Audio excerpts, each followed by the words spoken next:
Nosso carro de boi conservado, 4 juntas de bois de primeira, 4 cangas, 16 cansis, encostados no pé da figueira. Todo sábado eu ia na vila fazer compra pra semana inteira.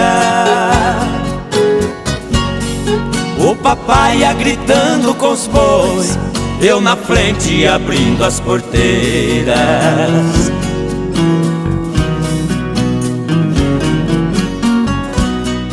Nosso sítio, que era pequeno, pelas grandes fazendas cercado, precisamos vender a propriedade